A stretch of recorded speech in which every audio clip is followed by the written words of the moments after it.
Yeah, we just had our truth meeting. The schedule's a little different today with it obviously being Labor Day, and so we're trying to get through practice and meetings a bit earlier today to try to gain some extra rest and maybe some extra game planning today, so that we can.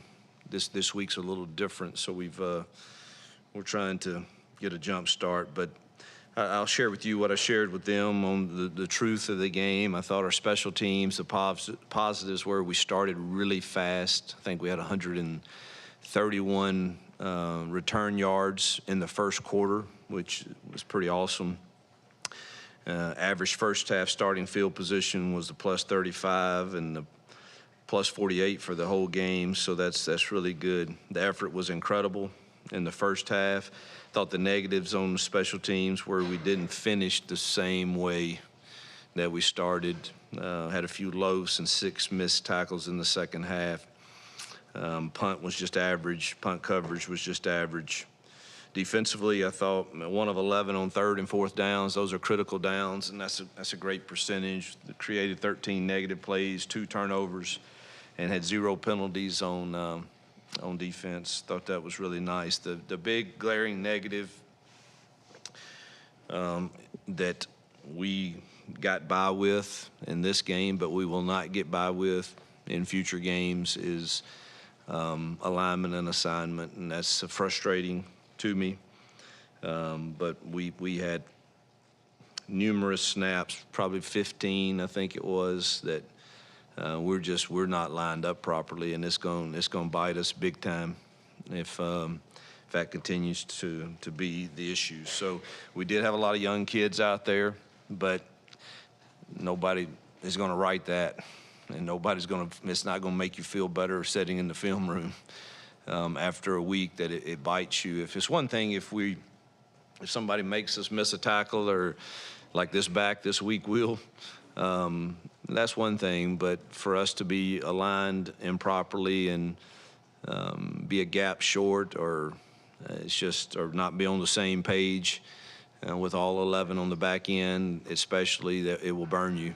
And that was outside of that. I thought our kids played hard after the first drive, and I thought they created negative plays, and obviously the turnovers, 1 for a score, was huge, but we cannot continue to not be on the same page. Offensively, 7.6 yards a carry, which is great. I thought our tempo was good.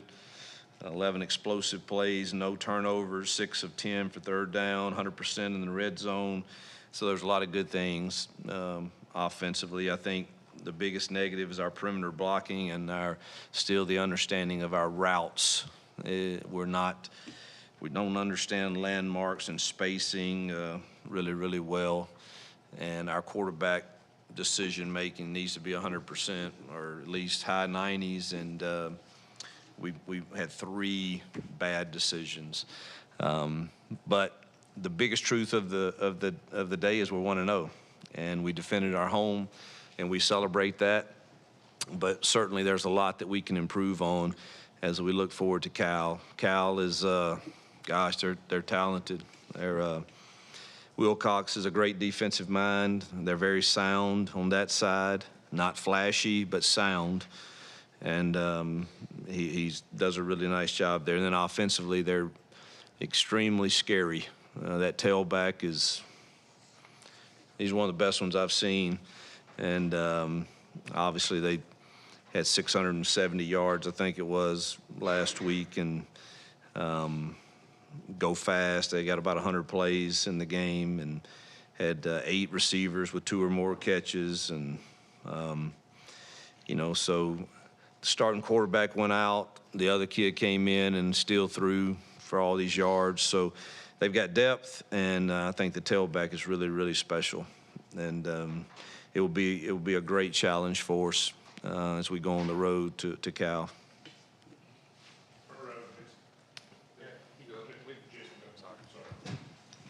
Hugh, when you talked about going on the road to Cal, how much of a challenge is that when you go across the country? How much experience have you had in doing that with a team before? The only experience I had was BYU, which we were from the East Coast, so it was a long trip. But I told our team when I taught my lesson for the week this morning with them, and that's one of the challenges I have for me is to embrace it, because I don't like it. I don't like scheduling teams on the West Coast. I just soon play somebody over here on the East Coast, but it was done, and so me complaining or not embracing it is not the proper response. And so I haven't. The only one I've done is BYU. It was a challenge, and this one is even further and another time zone. I think it creates some challenges, but this will be a good test for all of us: coaches, training staff, nutritionists, strength staff, support staff, players. How do we handle, if things are a little uncomfortable or it's not exactly the way we want it? And I'm speaking to myself as much as anyone. And you've got to play a really good football team. And at their place, when our body times are 9:30 or 10 at night and we're kicking it off. And so all of that's going to be a challenge, but you know what? That's what life is. And so how we approach it and the attitude we have for the opportunity we have, it ought to be one of gratitude and thankfulness, and we got to suck it up and fly a long flight, and that's what we got to do. And we get another opportunity to represent this school, our conference, and each other, and so let's go make the most of it. Hugh, with you guys, so many different offensive linemen getting in the game even before it was kind of out of hand. Do you and Jake have a sort of a timeline? Do you want to settle on a 5 early in the season, or are you comfortable continuing that rotation? I think if we continue to push the boundaries and go fast, I think we're really comfortable with 8 to 9 guys. I don't know that we would go any beyond that if the game is still in question, but I don't think there's you had the 5 that rolled out there the first series. I don't like calling them, y'all already know I don't like calling them our first team, but they rolled out there the first series, and then I think the second series, Jeremiah was out there, and I don't know when Tate showed up or Connor, but we played those 8 pretty dang quick, I think, and so I think you got to keep them fresh. And maybe some weeks that it's better that Jeremiah rolls out there the first series, depending on what kind of front you're playing. He's got more girth to him, obviously. But really the reason we did what we did this past week was because of all the chaotic looks. And Gunner has a really, really sharp IQ. And we felt like he and Dylan and Stutz beside Tall was a really good combination, so that the chances of us giving up negative plays against the Don Brown different looks, I thought were lessened by having Gunner on one side and Cam on one side. And that's the reason that's who rolled out there the first series. Hugh, you talked a lot about the wide receivers in the fall. How did you feel like they did in their first game, especially getting to hook up with some big plays downfield with Peyton? Yeah, I mean, they made some plays. We didn't, we really stopped throwing it down the field, pretty early in the third quarter probably. We missed an opportunity early with Jay Fair, but it was really something that we've never covered. We went fast and they didn't guard him, and I think he was uncertain what to do and Peyton was uncertain what to do, and we were all kind of like, we haven't covered that, so that was a little bit on us too, is what happens if they don't cover you. Do you just stop and throw in the ball, or that didn't happen often. So that was really the only one I thought we missed. We still we don't totally understand the spacing and landmarks and energy that routes need to be ran with, particularly when you think you're not getting it. But it has a vital part of the concept. And we're still struggling a little bit there. We're better, but we've got to continue to improve that. It's good to see you, Malcolm. Thought he really looked Malcolm's fast. He's one of the faster guys on our team. So if he he's been hurt all fall camp. If he comes on, I think that gives us even more capability of deep threats. You've talked in the past about how you and Phillip are going to balance play calling. Now that you're a game in, how did that balance work? How did you feel with that being comfortable or not comfortable, that whole process? Well, it was easy Saturday. It wasn't, you just kind of looked at the call sheet, and the things we had planned are the things we called, and they tended to work in the run game, and so that makes it's not real, I don't think that was a great test for us. Truthfully, it was because the run game was working and you felt you had control of it, and really it was just me every now and then saying, hey, let me see us 7-man protect, let me see us 5-man protect. It wasn't it was smooth. I think as the games get more challenging will be, how do we operate then, and but I have no worries. Neither one of us have any ego about it. So let's figure out what we can do to help our team win. Hey, Hugh, can we expect Jarquez back this week? We've got the availability of a lot of players is up in the air. So normally I'd rather not even comment on all of them. We got a long list from Nick Mardner to Austin Keys to Jalen to Pritchett to all of those guys are just kind of hopefully can have a good week, and we could really, really use some of those guys.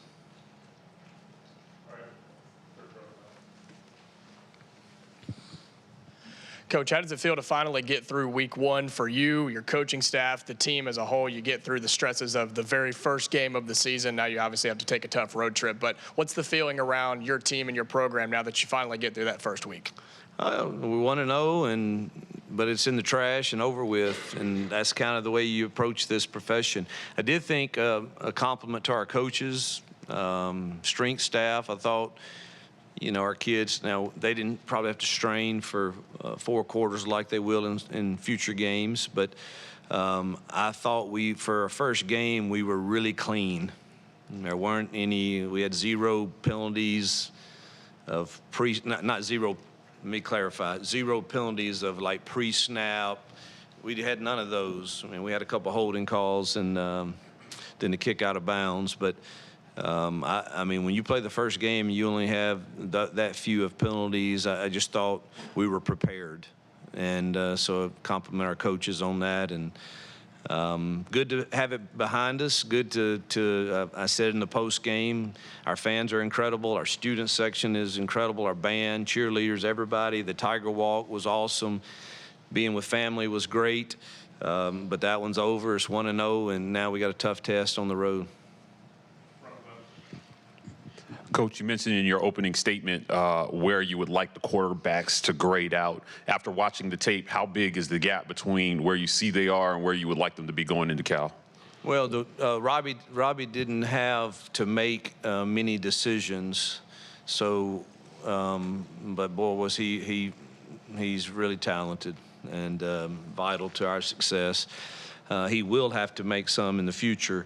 The Peyton he had 3 decisions that were wrong, and I expect more. I expect him not to make the ones he made, and he knows that. But he played solid. You just would like that decision making to be around 100% on, particularly in the run pass world, where he's deciding whether it's a run or pass. Those need to be near 100%. You seem to be coaching them pretty hard on the sideline.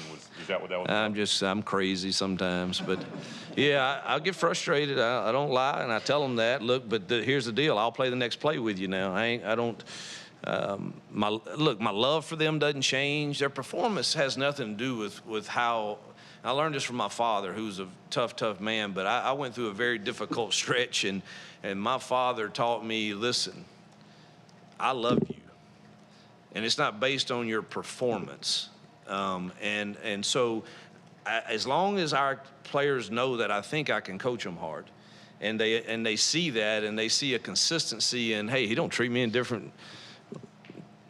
After the game, whether I threw the 4 touchdowns or 3 picks, yeah, I'm disappointed. Yeah, I feel like I ought to coach you better, and I felt like you ought to played better, but that doesn't affect. And I think Peyton knows that. And there were 2 things that happened in that same series, and he knew it. And I think when he missed the first one, and I'm yelling and screaming, which I probably need to. I'm figuring out who they are, and they're figuring out who I am. I think when I do that to him, he presses a little bit. And he handed the ball off, and the safety triggered so hard, and the safety made the hit like 1 yard in the backfield. So how do you not see that? And that ball should be thrown. And so I'm doing with my antics over there, and he probably sees that. And then about 2 plays later, the darn safety stays as high as he can, and we pull it and throw it. And those are the 2 things that can't happen. And he's too intelligent, has too much of an IQ, and he'll get that cleaned up and fixed. And I've got to make sure I coach him in a way that is helpful and not and doesn't make him press. Yeah, Hugh, did you go into that game thinking Robbie was going to be like your red zone main guy, or did you just kind of go with the hot hand? I mean, because he was extremely electric. I mean, you saw. I mean, as soon as we got down there, we put him in, so that's on the call sheet. So that's a plan. I mean, it wasn't something that I just said, hey, how about let's try Robbie here? It's planned. So. Well, I mean, I don't know. I think every game plan is different. I just think he's super talented, and I think there's a lot of things we can do with him. And I know people are in this world and day and time, you can't play 2 quarterbacks. And, well, I don't know. Maybe they're right, but we're 1-0. And if we go 2-0 doing it, we'll keep doing it. If it starts to, but I think we need them both. But you see how talented he is down there. So sure, it's always going to be a possibility. Now you can't be so predictable, but we obviously weren't in game 1, and there's not enough tape to get really great data yet on what our tendencies are. So we'll come up with a game plan for Cal. As I've said all along, Robbie will always be a part of our game plan. Hey, Hugh, you briefly touched on the challenge of playing on the West Coast. As far as scheduling and practice this week, do you want the guys to stay up later? Do you adjust your practice schedule, or how much thought goes into those adjustments? I probably hadn't put enough thought into it, truthfully. Our schedules, when they're still college students, and most of ours are in-class stuff, so it's really hard to tinker too much with our schedules here. The only thing we did, we're going to practice a little earlier Thursday and try to, we don't want to get to California until late Thursday night, so that you're not sitting in a hotel at all. Hardly Thursday, it's time to go to bed. And then Friday will be a pretty good challenge to get your bodies adjusted, but we're going to go practice out there at San Mateo Junior College and do it our normal time, and try to get back to the hotel like we would on a normal Friday at the same time, and try to treat it as much as normal as we can. The hard day is going to be really Saturday, setting around, but that's a long time before kickoff. Thank you. Back to the quarterbacks, if I may. Obviously, it's not always easy to be in that situation where you both want to be starting and you both want to be in those big moments. But from what we were able to see on the field and what you've seen behind the scenes, how have the guys handled that? And how do you feel like they could, make each other better throughout the rest of the season? I'm glad you mentioned that, actually, because they're either doing a really good job of faking it, or they're getting along pretty well and are buying into, how do we help the team win? And I hope that's the case. I believe it is. I hope that continues. Hi, you on the punt. I do wish they'd quit jumping up and when they jump up together, I don't like that at all. I think both of them could go down with a sprained ankle. Why are we doing that? That makes no sense. But they seem to enjoy it. They're young. They'll be all right. Yeah. You on the punt return, it looked like it was Eugene Asante who had a chance to make a block down the field, but instead he turned his back and shielded a guy and didn't get the 15-yard penalty. Was that a good teaching moment for your team?